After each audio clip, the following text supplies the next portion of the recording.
Donc ce qu'on a fait, c'est ce qu'on a préparé, c'est là. Vous avez peut-être vu. Donc ce document, il y a deux parties. Une partie qui porte sur ce qu'a préparé le département, ce qu'il a fait et son projet, et une partie qui est plus vraiment la partie sur le canton, avec le bilan du dernier mandat et les projets qu'on a pour les 6 années à venir. Pour le faire, eh bien, à l'atelier, on a beaucoup travaillé. On a commencé par regarder ce qu'était ce nouveau canton, quels étaient ses points forts, ses points faibles, comment il était desservi, les routes, le chemin de fer, ses activités, la vigne, la forêt. Et puis on s'est aussi intéressé à sa population. Et là, je vais vous donner quelques chiffres.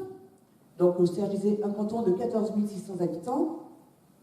Sur ces 14 600 habitants, il y a 4 250 retraités, donc plus de 1 750 personnes qui ont plus de 75 ans.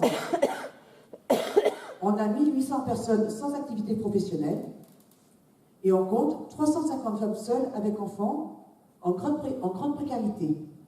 Donc, pour vous dire si l'importance de la solidarité sociale et du Conseil général sur notre canton, c'est quelque chose d'important.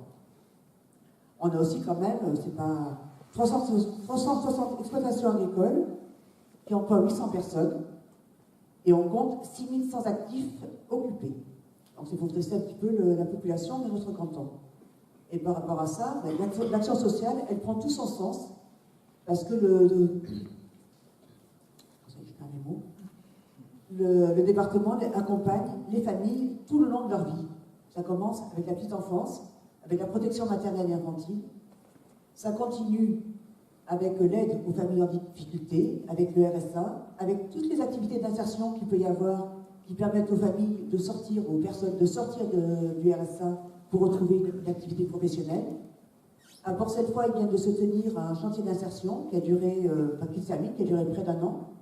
Il y a 3 personnes qui auraient été en cours de chantier parce qu'elles avaient retrouvé une activité professionnelle.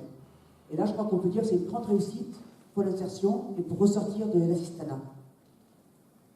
Après, on a tout le volet, quand les personnes vieillissent, de l'aide aux personnes âgées, avec toutes les aides ménagères, et puis aussi pour permettre aux familles de rester le plus longtemps possible dans leur maison.